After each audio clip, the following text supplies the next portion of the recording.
Hello friends, price தி Lord. நீங்கள் பார்த்துன்னு இருக்கிறது சியோன் குக்கிங் தமிழ். இன்றைக்கி என்ன செய்ய போகிறேன்னா, கமன்னு கத்திரிக்காய் வறுவல் செய்ய போகிறோம். எப்படி செய்கிறதுன்னு பார்க்கலாம் வாங்க. இப்போ கத்திரிக்காய் வறுவல் செய்கிறதுக்காக நாட்டு கத்திரிக்காய் 4 எடுத்துருக்கோம். இப்போ சுத்தமாக கழுவி எடுத்துக்கலாம். நம்ம இந்த கத்திரிக்காவை ரவுண்டாக கட் பண்ணி மசாலா தடவி வறுத்து எடுக்க போகிறோம். இந்த 4 கத்திரிக்காவே நமக்கு 20 ஸ்லைஸ் வரும். இப்போ இந்த 4 கத்திரிக்காவையும் நம்ம நல்லா ரவுண்டாக கட் பண்ணி எடுத்துக்கலாம்.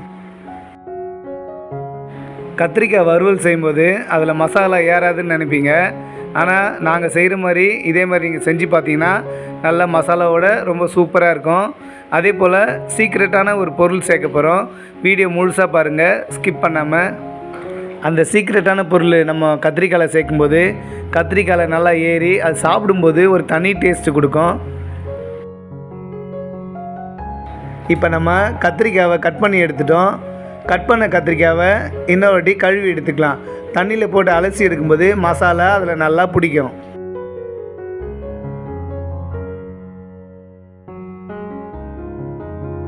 நம்ம கத்திரிக்காவை அலசி எடுத்தாச்சு. எடுத்து ஒரு பிளேட்டில் போட்டுக்கலாம்.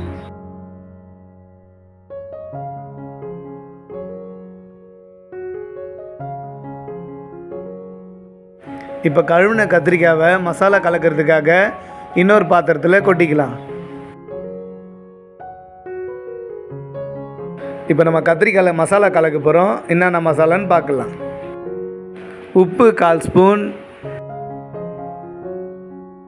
குழம்பு மிளகாத்தூள் 2 ஸ்பூன்,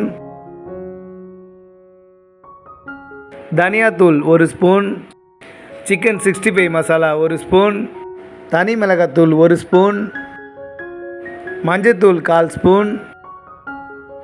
இது கூடவே ஒரு அரை எலுமிச்சம்பழத்தை புழிஞ்சு விட்டுக்கலாம். நம்ம சீக்ரெட்னு சொன்ன பொருள் இது தான். எலுமிச்சம்பழம் சேர்க்கும்போது அதோட புளிப்பு தன்மையெல்லாம் கத்திரிக்காயில் ஏறி அது சாப்பிட ரொம்பவே டேஸ்ட்டாக இருக்கும். இது கூடவே ஒரு 1/4 ஸ்பூன் எண்ணெய் சேர்த்துக்கலாம். இப்போ நம்ம எல்லா மசாலாவும் சேர்த்தாச்சு. இப்போ நல்லா மிக்ஸ் பண்ணிக்கலாம். இந்த மாதிரி நீங்கள் செஞ்சு பாருங்கள். கத்திரிக்காய் சாப்பிடாதவங்க கூட விரும்பி சாப்பிடுவாங்க. மசாலா மிக்ஸ் பண்ணும்போது தண்ணி கொஞ்சமாக தெளித்து அப்புறம் மிக்ஸ் பண்ணிக்கலாம். ரொம்ப தெளிக்கக்கூடாது. நம்ம கொஞ்சமாக தண்ணி தெளித்து பிசைஞ்சிக்கலாம். அப்போ தான் மசாலா நல்லா ஒட்டும்.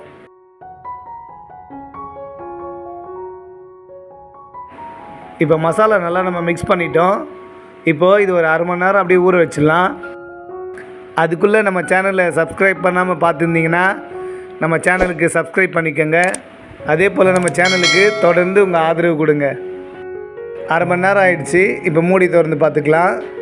இப்போது மசாலா நல்லா ஊறி இருக்குது. இப்போது மிதமான சூட்டில் நம்ம கத்திரிக்காவை பொரித்து எடுத்துக்கலாம். நம்ம ஃபாஸ்ட்டாக வச்சு பொரித்து எடுக்கக்கூடாது.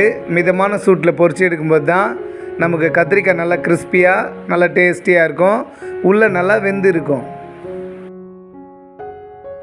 இந்த மாதிரி கத்திரிக்காயை வறுத்து கொடுத்தீங்கன்னாக்கா கத்திரிக்காய் சாப்பிடாதவங்க கூட விரும்பி சாப்பிடுவாங்க. இந்த கத்திரிக்காய் வறுவல் சாம்பாருக்கு, ரசத்துக்கு, முக்கியமாக தயிர் சாதத்துக்கு வேறு லெவலில் இருக்கும். இந்த காம்பினேஷன் கூட நீங்கள் வச்சு சாப்பிட்டு பார்த்துட்டு கமெண்ட் பண்ணுங்கள். இப்போ ஒரு பக்கம் வெந்துருச்சு. நம்ம அப்படியே திருப்பி போட்டுக்கலாம்.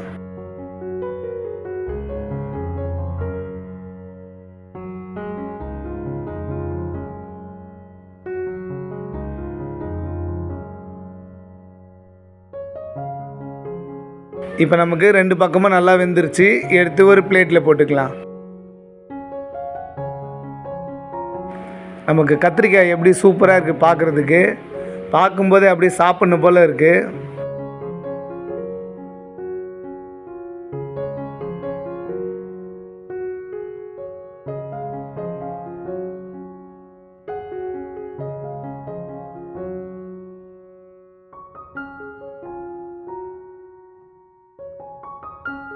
இப்போ எல்லா கத்திரிக்காயும் நம்ம பிளேட்டில் போட்டோம். மீதி இருக்கிற கத்திரிக்காயையும் நம்ம வறுத்து எடுத்துக்கலாம்.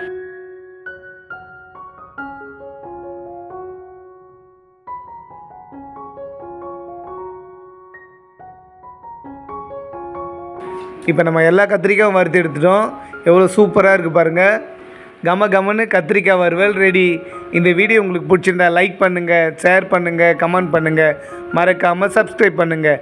தேங்க்ஸ் ஃபார் வாட்சிங்.